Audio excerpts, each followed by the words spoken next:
안녕하세요. 연여라 잉글리시입니다. 저는 중학교를 다니는 두 자녀를 두고 있는 학부모입니다. 아이들은 13살, 15살인데요. 대부분의 한국인들이 그렇듯이 저도 학창시절에 이 영어가 정말 중요하구나, 중요성을 알게 된 후부터 지금까지 많은 시간들을 투자해서 영어를 공부해 왔습니다. 토플, 토익 안 해본 공부가 없습니다. 심지어 해외 어학연수까지 다녀왔습니다. 그러나 원어민처럼 유창하게 영어를 잘하지는 못합니다. 도대체 뭐가 잘못했을까요?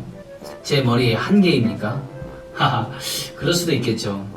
그런데 이제 제가 아이를 키우면서 저희 아이들은 어떻게 하면 유창하게 영어를 잘할 수 있도록 그렇게 가르칠 수 있을까, 이런 또 고민을 하게 되었습니다. 그래서 제 아이들만큼은 제가 잘못 밟아왔던 그런 전철을 밟지 않게 하려고 나름 고민하고 연구했던 그런 학부모로서 여러분과 함께 제 경험을 같이 나누고자 합니다.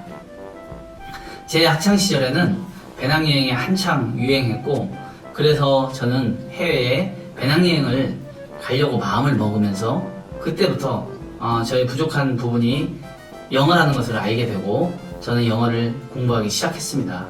그 이후에 해외에 가서 생활하기도 하고, 또 팝송이나 CNN으로 영어 공부를 또 열심히 해보기도 하고, 어른이 되어서는 해외에 가서 또 토플 공부, 그런 과정들을 공부해 보기도 했습니다. 이제 우리 아이들에게 영어를 가르쳐야 될 시기가 되었습니다.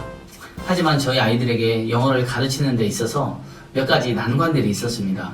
초등학교 저학년 때부터 영어 학원을 보냈지만 아이들의 영어 실력에 별다른 변화가 없었습니다.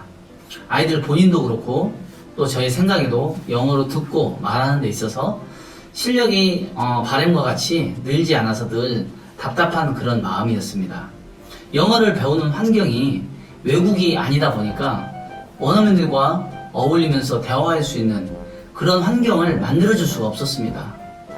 고민하다가 미국 그 교과과정을 인터넷으로 공부하는 사이트를 알게 되면서 약 1년간 저희 아이들과 함께 집중적으로 공부를 시켜보았는데, 그 1년을 한번 돌아보니까 아이들의 듣기와 어휘는 그래도 많이 좋아진 것 같습니다. 하지만 말하기 영역에서는 여전히 부족하고 또 자연스럽지 못했습니다. 아이들은 이렇게 이제 그 약간 스파르타식으로 또 열심히는 했지만 조금 정해진 틀에서 공부를 하다 보니까 조금 지쳐가는 것들을 제가 느끼게 됐고요. 저도 이 지쳐가는 아이들을 보면서 고민이 되었습니다. 어떻게 하면 아이들이 재미있게 영어 공부를 할 수 있을까? 그런 방법은 없을까? 아이들이 원어민들을 직접 만나서 대화할 수 없다면 어떤 방법을 이용을 하면 마치 원어민과 직접 만나서 대화하듯이 그런 효과를 내는 어떤 공부 방법은 없을까? 이제 그렇게 고민을 하였습니다. 그래, 아이들이 지루해하지 않고 좋아하는 영화를 보면서 공부를 하는 방법은 어떨까? 저희 아이들이 영화 보는 걸 좋아했는데 그 영화를 보게 하되 그 영화를 따라하게 하자. 그러면서 알아보니까 이미 쉐도잉이라는 그 영어 학습법은 유명한 영어를 배우는 학습 방법 중에 하나였습니다.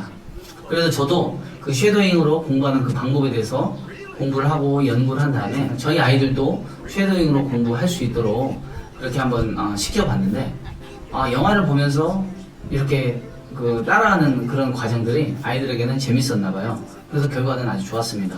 자기들이 좋아하는 영화를 가지고 또 거기에 나오는 대사와 표현들을 통해서 영어 실력들이 조금씩 늘어가는 것들을 본인들이 느꼈던 부분들이 있었고, 또 아이들 스스로도 만족해했고 배운 표현들을 상황에 맞게 입에서 톡톡 나오는 것들을 보았습니다. 그래서 저는 속으로 이것이다. 저도 이 쉐도잉 기법으로 공부를 하면서 이 방법으로 아이들을 계속 공부를 시키는 게 좋겠구나, 이런 생각을 하면서 이 쉐도잉으로 공부를 하는 과정에서 조금 불편한 몇 가지 부분들에 대해서 이 부분들을 어떻게 개선할 수 있을까 고민하는 과정에서 단순 반복으로 클릭하는 부분들을 이 프로그램으로 자동화해서 저희 아이들에게 좀 만들어가지고 다시 공부를 시켜봤는데 아이들이 많이 좋아하고 또 그 프로그램으로 만들어서 진행을 하다 보니까 공부하는 진도의 속도가 상당히 이제 빨라졌습니다. 아이들도 스트레스 받지 않고 공부를 계속 할 수 있는 그런 어떤 계기가 된 것 같습니다. 저는 언어에 있어서 다른 학습보다 가장 중요한 것은 가장 중요한 요소가 듣고 말하기라고 생각을 합니다. 저도 영어를 아주 잘하지는 못하지만 영어를 공부하면서 사용하고 느낀 점은 먼저 귀가 열려야 말이 트인다는 것입니다. 또 귀가 열려야 말을 배우는 속도가 상당히 빨라질 수 있습니다. 어린아이가 언어를 배우기 시작할 처음에는 부모의 말을 반복해서 듣는 것과 똑같습니다. 듣기를 반복하다가 그 다음에 아이들은 상황에 닥치면 부모가 한 말을 그대로 따라하게 됩니다. 이때 부모는 발음이 잘못되면 교정해 주기도 하고 또 듣고 따라하게 함으로써 먼저 아이의 귀가 열리고 그 다음에 말문이 열리는 것입니다. 이와 같이 아이가 태어나 언어를 배우는 과정에서 알 수 있듯이 언어를 배우는 것은 반복되는 듣기와 말하기 과정을 통해 자연스러운 대화가 가능한 것입니다. 영어를 배우는 데는 다른 왕도가 없습니다. 여러분, 요즘 대단한 학습 방법이 있다고 광고를 많이 하지만 저는 사실 거기에 동의하지 않습니다. 물론 학습을 위한 보조적인 도움은 받을 수는 있어도 가장 중요한 것은 어떻게 공부를 하느냐, 그 방법과 또 본인의 노력이 동반돼야 된다는 것입니다. 왜냐하면 우리가 우리말을, 한국말을 처음 배울 때도 듣고 말하는 환경에 수없이 노출되어 있었기 때문에 반복해서 우리가 듣고 말할 수 있었던 것입니다.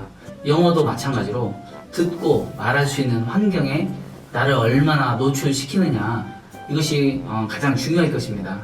나를 많이 노출시키는 게 최선의 방법이고 가장 효과적인 방법이 될 것입니다. 언어를 배우는 데 있어서 듣고 말할 수 있는 환경에 나를 얼마나 노출시키느냐, 이것이 정말 중요하다는 거 말씀드렸습니다. 오늘 이야기는 여기까지 하고 마치겠습니다. 저희 경험담이 여러분에게 도움이 되었기를 바랍니다. 다음에는 이 쉐도잉 프로그램을 어떻게 활용하는지, 쉐도잉 프로그램에 대해서 소개하는 시간을 갖도록 하겠습니다. 감사합니다. 영상이 도움이 되었다면 아래 구독 버튼을 꼭 눌러주세요. 열려라 잉글리시 프로그램을 운영하고 영상을 만드는데 큰 힘이 됩니다. 그리고 출시기념 이벤트로 홈페이지를 통해 다양한 혜택과 함께 열려라 잉글리시를 무료로도 사용할 수 있습니다.